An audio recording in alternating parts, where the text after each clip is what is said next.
അൽഹംദുലില്ലാഹി നഹ്മദുഹു വനസ്തഈനുഹു വനസ്തഗ്ഫിറുഹു വനസ്തഹ്ദീഹി വനുഅ്മിനു ബിഹി വനതവക്കലു അലൈഹി വനഊദു ബില്ലാഹി മിൻ ശുറൂരി അൻഫുസിനാ വമിൻ സയ്യിആതി അഅ്മാലിനാ മൻ യഹ്ദില്ലാഹു ഫഹുവൽ മുഹ്തദ് വമൻ യുദ്ലിൽ ഫലൻ തജിദ ലഹു വലിയ്യൻ മുർഷിദാ അഷ്ഹദു അൻ ലാ ഇലാഹ ഇല്ലല്ലാഹു വഹ്ദഹു ലാ ശരീക ലഹു വഅഷ്ഹദു അന്ന നബിയ്യനാ മുഹമ്മദൻ അബ്ദുഹു വറസൂലുഹു അർസലഹു ബിൽ ഹുദാ വദീനിൽ ഹഖ് ലിയുദ്ഹിറഹു അലദ്ദീനി കുല്ലിഹി വലൗ കരിഹൽ മുശ്രികൂൻ.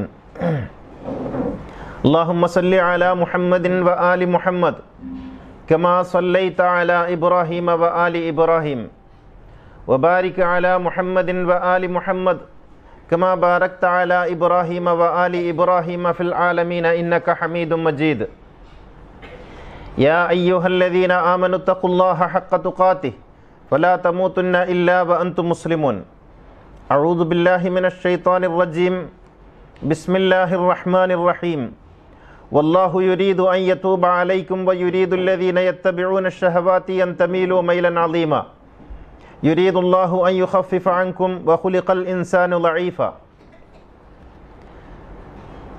ആദരണീയരായ സഹോദരന്മാരെ, സഹോദരികളെ, ജീവിതത്തിൽ പരമാവധി ശ്രദ്ധയും സൂക്ഷ്മതയും പാലിക്കണമെന്നുണർത്തുകയാണ്. അള്ളാഹു നമ്മെ എല്ലാവരെയും സച്ചരിതരായ ദാസന്മാരിൽ ഉൾപ്പെടുത്തി അനുഗ്രഹിക്കുമാറാകട്ടെ. നാം തുടർന്നു വരുന്ന ഒരു ഖുതുബയുടെ വിഷയമുണ്ട്. ഇസ്ലാമിക ചരിത്രത്തിൽ സംഭവിച്ചിട്ടുള്ള പ്രവാചകനെക്കുറിച്ച് എഴുതി വച്ചിട്ടുള്ള അപകീർത്തികരമായ ഹദീസുകളുടെ ചരിത്രങ്ങളുടെ ഒരു പരിശോധനയായിരുന്നു കഴിഞ്ഞ ആഴ്ചകളിലായി നാം നടത്തി വന്നിട്ടുള്ളത്.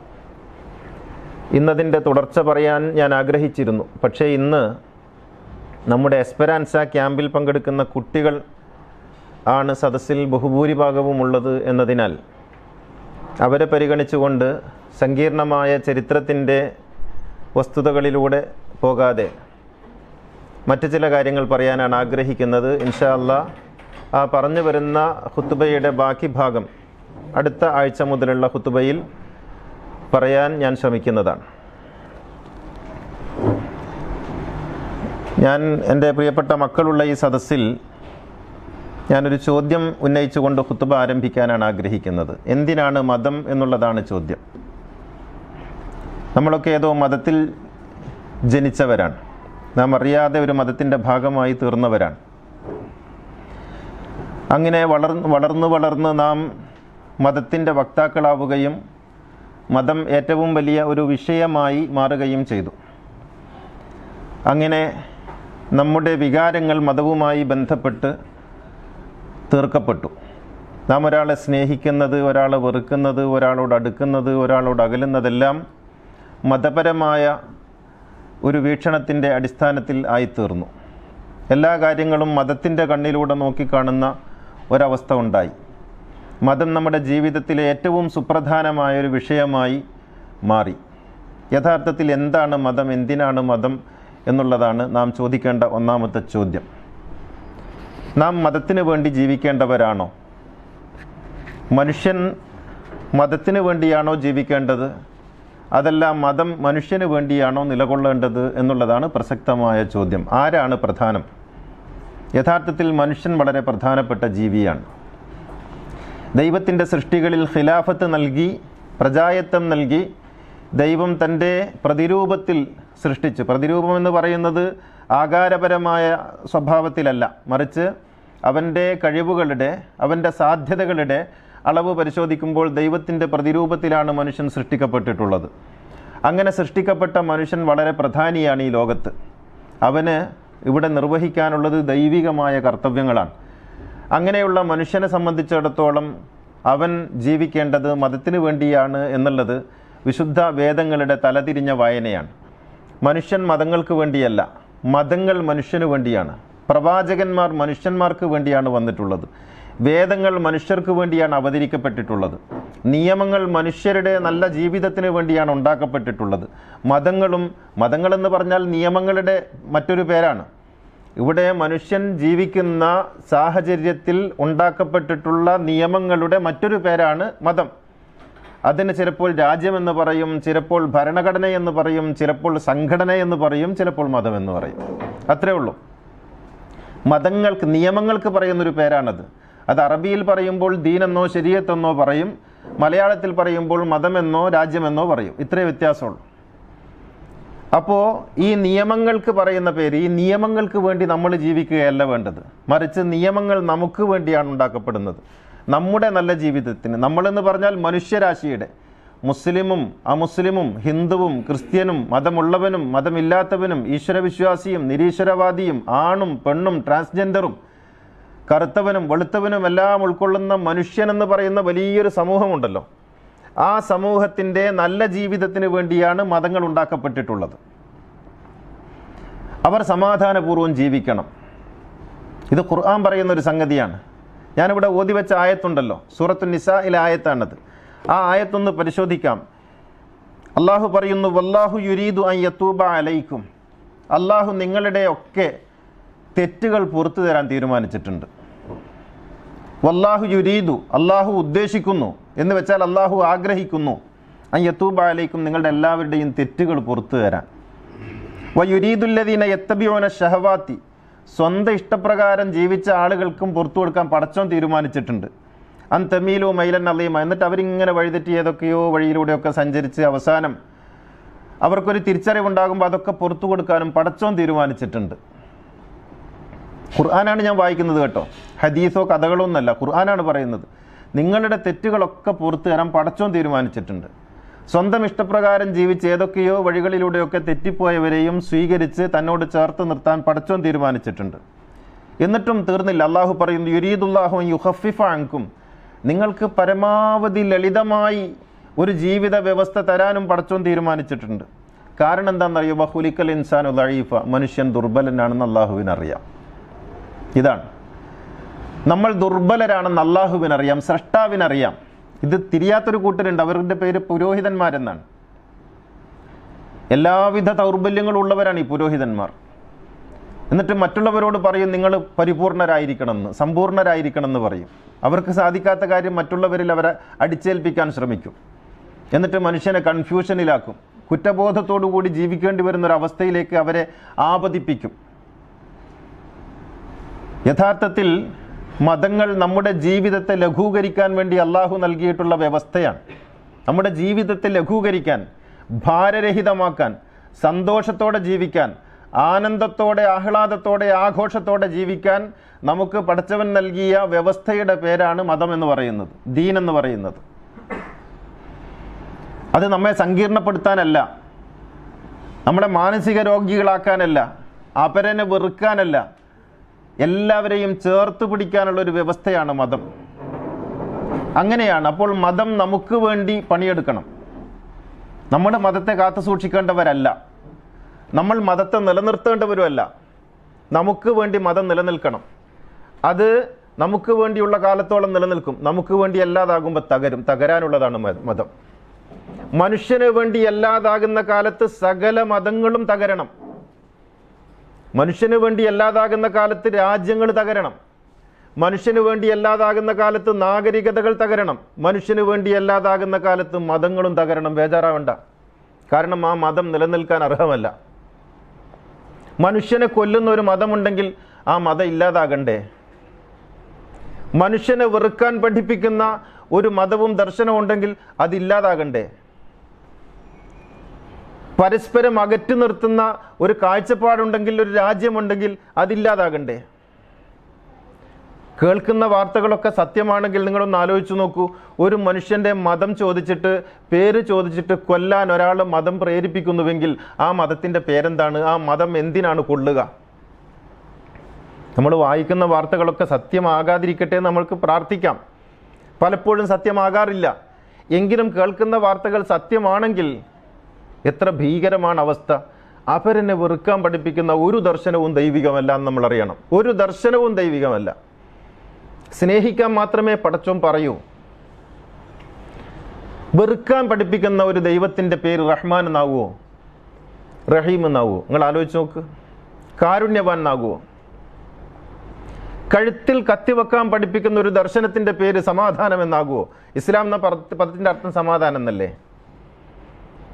അപ്പോൾ നമ്മൾ മനസ്സിലാക്കേണ്ടുന്ന ഒരു കാര്യം, മതത്തിന് വേണ്ടി നമ്മൾ ജീവിക്കേണ്ടതില്ല എന്നാണ്.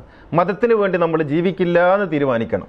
മറിച്ച് നമുക്ക് വേണ്ടി മതമാകുന്ന കാലത്തോളം മതത്തോടൊപ്പം നമ്മളുണ്ട്. ഇല്ലെങ്കിൽ ആ മതത്തിന് പുറത്ത് നമ്മൾ പോകണം. കാരണം മനുഷ്യർക്ക് സമാധാനം വേണം. എന്തിനാ പ്രവാചകന്മാരയച്ചത്? വമാ അർസൽനാക ഇല്ലാ റഹ്മത്തൽ ലിൽ ആലമീൻ. ലോകത്തിൻ്റെ അനുഗ്രഹമായിട്ടാണ് പ്രവാചകൻ വരേണ്ടത്. ലോകത്തിന് അനുഗ്രഹമായിട്ടാണ് മാറേണ്ടത്. അങ്ങനെ ആയിരുന്നു പ്രവാചകൻ. യുദ്ധം നയിച്ച ആളുടെ പേരല്ല പ്രവാചകൻ. പ്രവാചകൻ ഒരു യുദ്ധവും ചെയ്തിട്ടില്ല. നമുക്കത് ഖുത്ബയിൽ പറയാം. ഇവരുണ്ടാക്കിയതൊക്കെ കെട്ടുകഥകളാണ്. പ്രവാചകൻ ഒരാൾക്ക് നേരെയും വാളെടുക്കാൻ പറഞ്ഞിട്ടില്ല. പ്രവാചകൻ ഒരാളെയും വെറുക്കാൻ കൽപ്പിച്ചിട്ടില്ല. ചേർത്ത് നിർത്തിയിട്ടേ ഉള്ളൂ.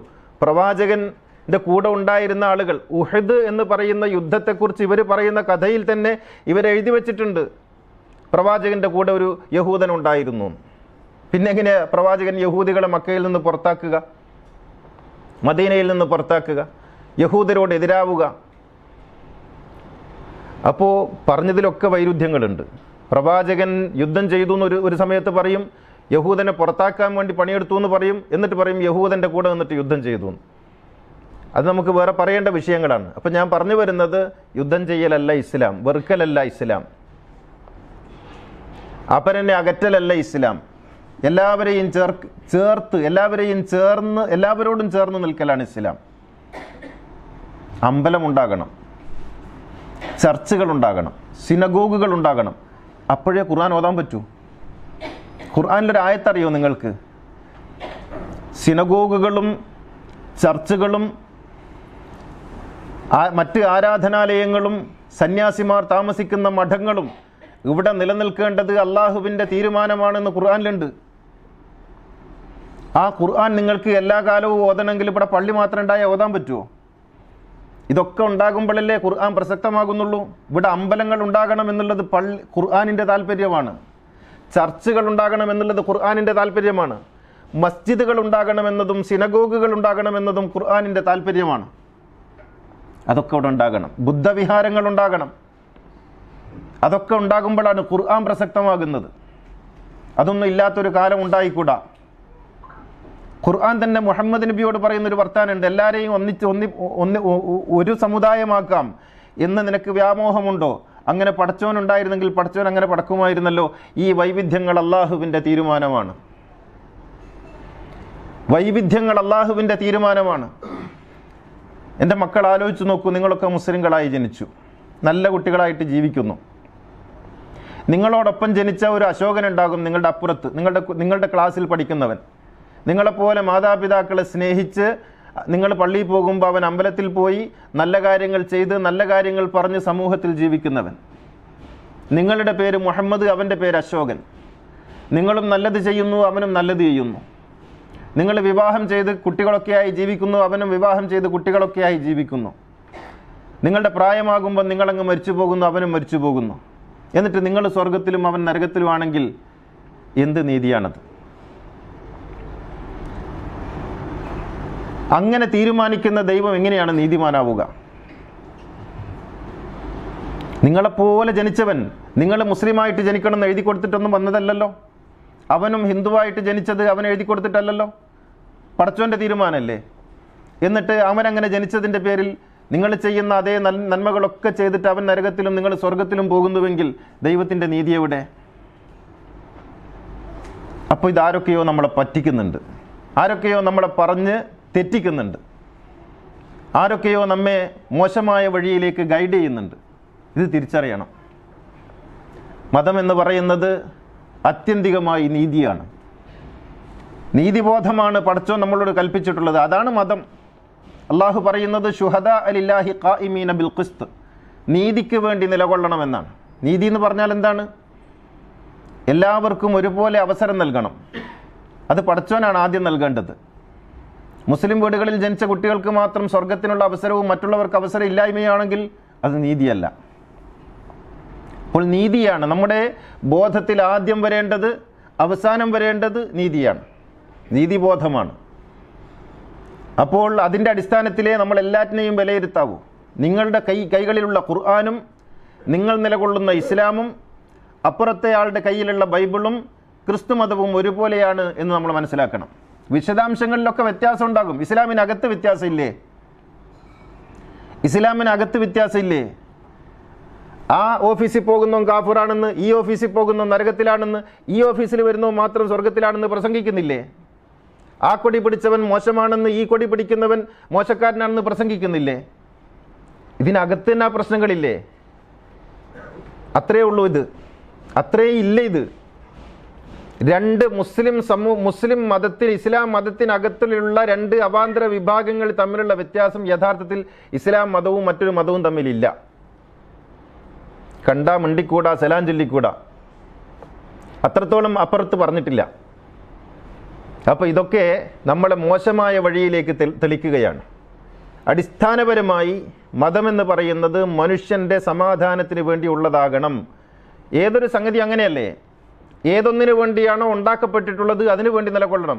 ആ ലക്ഷ്യത്തിൽ നിന്ന് മാറിയാൽ അത് ഒഴിവാക്കപ്പെടണം. അല്ലേ? തേങ്ങ തരാൻ വേണ്ടിയാണ് തെങ്ങ്. അത് തേങ്ങ തന്ന് അവസാനം പീറ്റത്തെങ്ങായി മാറി. അതിൻ്റെ മേലെ നിന്ന് തലയങ്ങ് പോയി, തരുന്നില്ല. പിന്നെ അത് തെങ്ങെന്ന് പറഞ്ഞിട്ട് നമ്മൾ വളം ഇട്ട് കൊടുക്കുമോ? വെള്ളം ഒഴിച്ചു കൊടുക്കുമോ? അതിനെ തടം കെട്ടി കൊടുക്കുമോ? ഇല്ലല്ലോ. വേറെ തെങ്ങ് നോക്കണം. ഇത് തന്നെയാണ് എല്ലാറ്റിൻ്റെയും കഥ. ഇതൊരു തെങ്ങിൻ്റെ കഥയല്ല, ഇത് മതത്തിൻ്റെ കഥയാണ്, ഇത് ആദർശത്തിൻ്റെ കഥയാണ്, ഇത് പാർട്ടികളുടെ കഥയാണ്.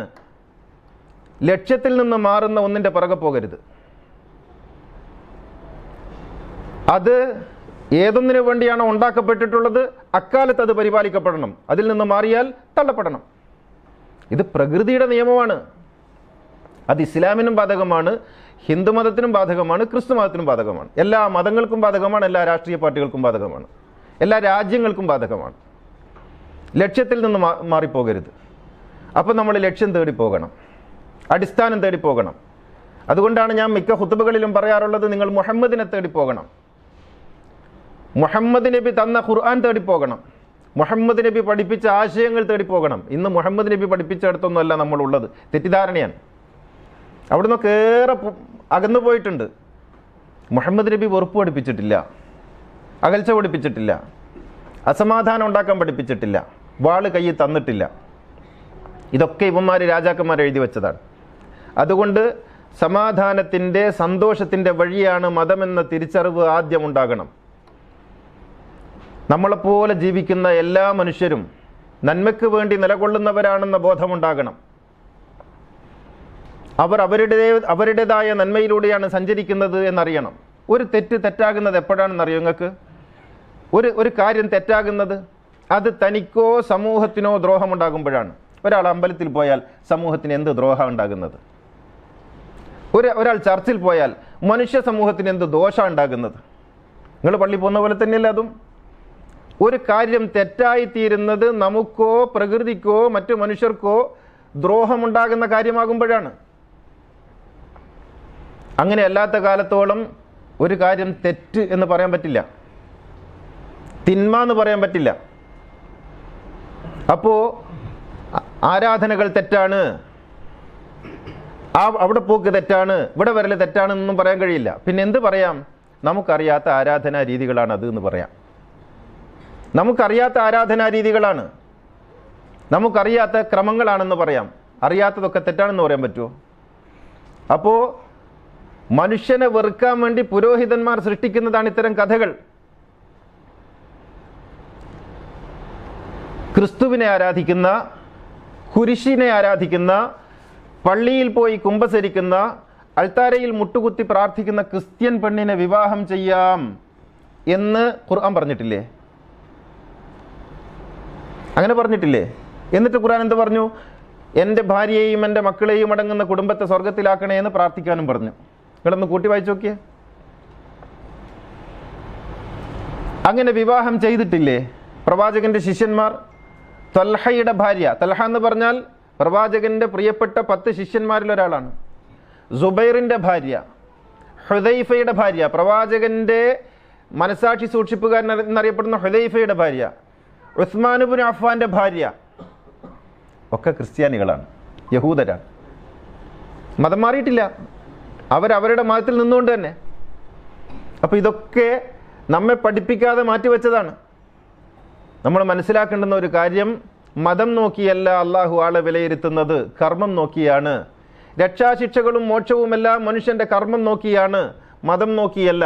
അതുകൊണ്ട് മതം മനുഷ്യന് സമാധാനമുണ്ടാക്കാനുള്ള ഒരു വഴി എന്ന് മാത്രമേ മനസ്സിലാക്കപ്പെടാവൂ. അതിനപ്പുറത്ത് ഒരു പ്രാധാന്യവും അതിനില്ല എന്ന് നമ്മൾ തിരിച്ചറിയണം. ഒരു പ്രാധാന്യവുമില്ല.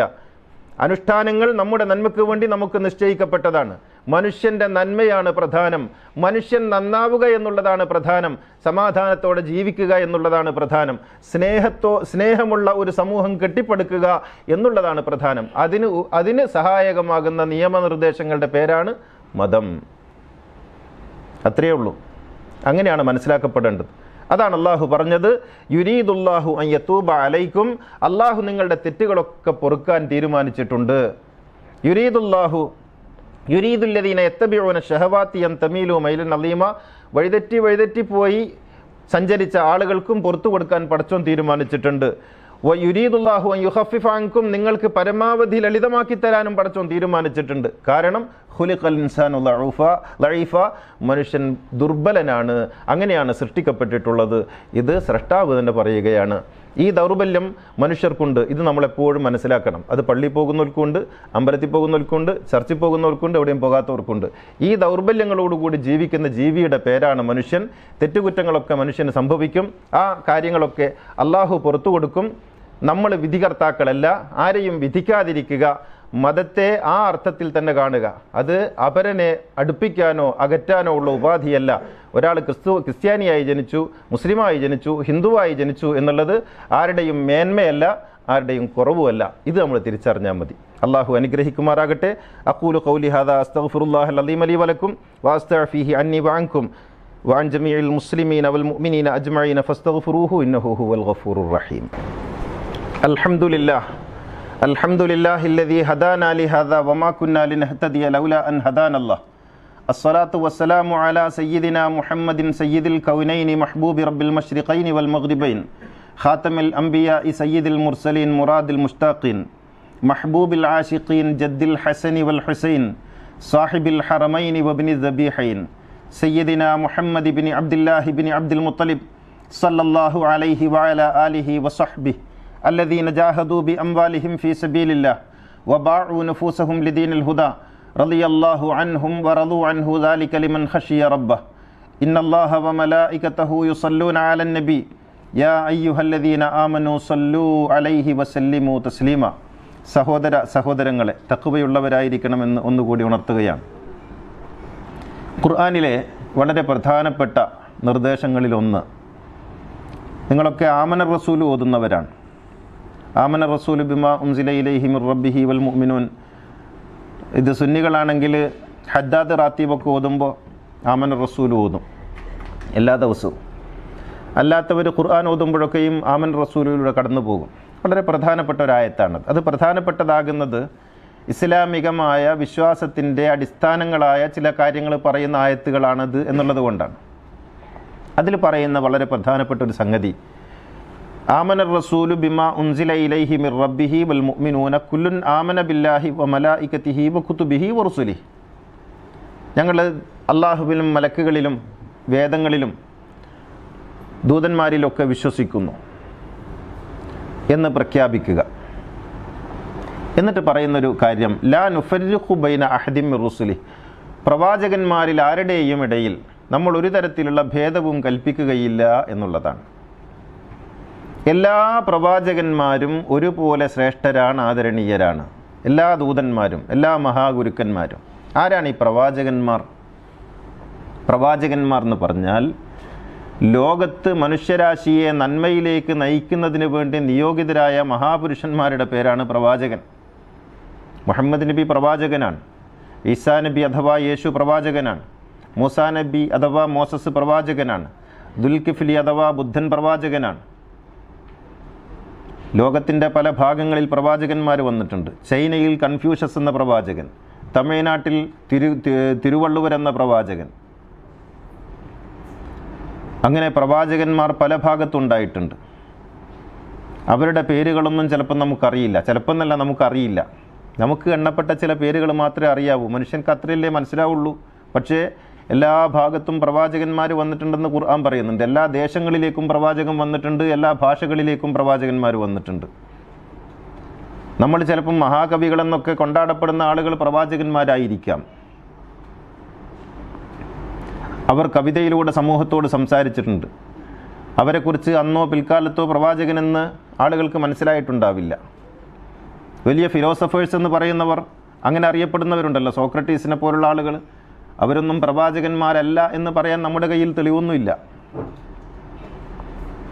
നമ്മുടെ നാട്ടിലും ഉണ്ടായിട്ടുണ്ട് അങ്ങനെയുള്ള ഒരുപാട് കവികളും ചിന്തകന്മാരും ഒക്കെ. എല്ലാ ഭാഗത്തും ഉണ്ടായിട്ടുണ്ട്. മനുഷ്യൻ സംസാരിക്കുന്ന, മനുഷ്യൻ ജീവിക്കുന്ന എല്ലാ പ്രദേശങ്ങളിലും അങ്ങനെയുള്ള ആൾക്കാർ വന്നിട്ടുണ്ട്. അത് ആദിവാസികൾക്കിടയിലും വന്നിട്ടുണ്ട്.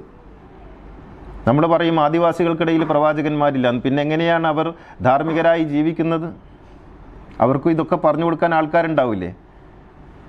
നമ്മൾ ആദിവാസികളെക്കുറിച്ച് പറയുന്നത് അവർക്കിതൊന്നും കിട്ടാത്തവരാണെന്നാണ്. ആര് പറഞ്ഞു കിട്ടിയിട്ടില്ല? അവർക്ക് അവരുടേതായ, ഖുർആനെതിരാണ് പറയുന്നത്.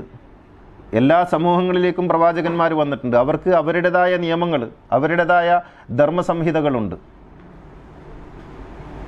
അവർക്കൊരു ആദിവാസി മൂപ്പനുണ്ട്. ആ മൂപ്പനോട് പോയി ചോദിച്ചാൽ അറിയാം അവർ പാലിക്കുന്ന ധാർമ്മിക നിലവാരങ്ങൾ, ധർമ്മസംഹിതകൾ എന്തൊക്കെയാണെന്ന്. അപ്പോൾ എല്ലാവരിലേക്കും പ്രവാചകന്മാർ വന്നിട്ടുണ്ട്. നമുക്ക് അവരെ അറിയാത്തത് കൊണ്ട് നമ്മൾ അവർ അലൈഹിസ്സലാം എന്നൊക്കെ പറഞ്ഞിട്ട് ആദരിക്കുന്നില്ലെന്നേ ഉള്ളൂ. അപ്പം മനസ്സിലാക്കേണ്ടുന്ന അടിസ്ഥാന സംഗതി, ഒരു പ്രവാചകനേക്കാളും മറ്റൊരു പ്രവാചകൻ താഴെയോ മേലെയോ അല്ല. എല്ലാ പ്രവാചകന്മാരും എല്ലാ ഗുരുക്കന്മാരും ഒരുപോലെയാണ്. അറിവ് നൽകുന്ന സകല ആളുകളെയും ആ രീതിയിൽ വേണം ബഹുമാനിക്കാൻ. അതുകൊണ്ടാണ് നിസ്കാരത്തിൽ അല്ലാഹുമ്മ സല്ലി അലാ മുഹമ്മദിൻ വഅലാ ആലി മുഹമ്മദിൻ കമാ സല്ലൈത അലാ ഇബ്രാഹിം വഅലാ ആലി ഇബ്രാഹിം എന്ന് പറയുന്നത്. അല്ലാഹുമ്മ സല്ലി അലാ മുഹമ്മദിൻ ഗുരുവന്ദനമാണ്. അല്ലാഹുവേ, ഞാൻ ഈ പ്രാർത്ഥിക്കുന്നത് എൻ്റെ ഗുരുവായ മുഹമ്മദ് നബി എനിക്ക് പഠിപ്പിച്ചതെന്നതനുസരിച്ചാണ്. അതുകൊണ്ട് ഞാൻ അദ്ദേഹത്തെ സ്മരിക്കുന്നു. എന്നിട്ട് ആദി ഗുരുവായ ഇബ്രാഹിം നബിയെ, ഇബ്രാഹിം നബി മുതൽ ഇങ്ങോട്ടാണ് ജ്ഞാനത്തിൻ്റെ പ്രസരണം ഉണ്ടാകുന്നത്. അപ്പോൾ ആദ്യത്തെ ഗുരുവായ ഇബ്രാഹിം നബിയെയും നമുക്കറിയാവുന്ന നമ്മോടടുത്ത് നിൽക്കുന്ന ഗുരുവായ മുഹമ്മദ് നബിയെയും സ്മരിക്കുന്നു. അതിനിടയിലുള്ള അനേകായിരം ഗുരുക്കന്മാരെ സ്മരിക്കുന്നു. അതിനുശേഷം മുഹമ്മദ് നബിയിൽ നമ്മളിലേക്ക് എത്തിയ ആ ജ്ഞാനപ്രവാഹത്തെ, ഒഴുക്കിനെ സ്മരിക്കുന്നു. അതാണ് നിസ്കാരത്തിലെ സലാത്ത് എന്ന് പറഞ്ഞാൽ. അത് ഗുരുവന്ദനമാണ്. ഇത് നമുക്ക് ഓർമ്മ വേണം എപ്പോഴും. എല്ലാ പ്രവാചകന്മാരെയും ഓർക്കണം. നമ്മുടെ നാട്ടിലുണ്ടായിരുന്ന പ്രവാചകന്മാർ, നമ്മളിപ്പോൾ ഒരുപക്ഷെ ദൈവങ്ങളായി കൊണ്ടാടപ്പെടുന്നവർ, ആരാധനാമൂർത്തികളായി കൊണ്ടാടപ്പെടുന്നവർ, പല വിധത്തിലും പല സമുദായ നേതാക്കളായി കൊണ്ടാടപ്പെടുന്നവരൊക്കെ പ്രവാചകന്മാരല്ല എന്ന് പറയാൻ നമുക്ക് കഴിയില്ല. കാരണം ചരിത്രം അങ്ങനെയാണല്ലോ.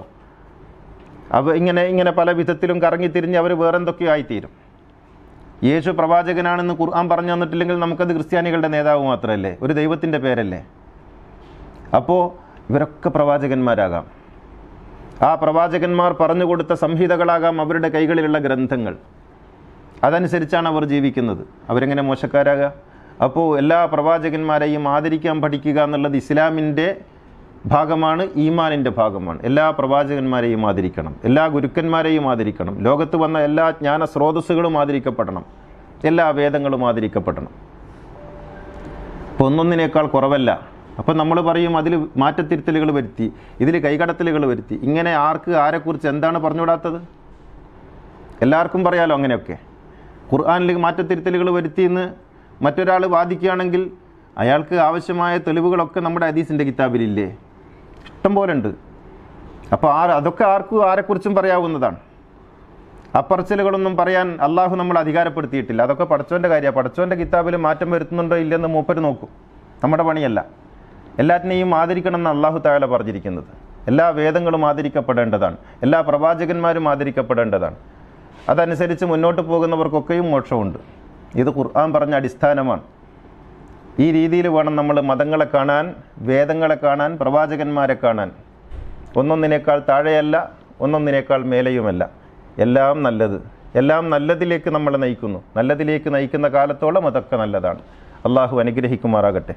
اللهم اغفر للمؤمنين والمؤمنات والمسلمين والمسلمات الأحياء منهم والأموات إنك مجيب الدعوات وقاضي الحاجات طيب ثراهم وجعل الجنة مأواهم ربنا آتنا في الدنيا حسنة وفي الآخرة حسنة وقنا عذاب النار.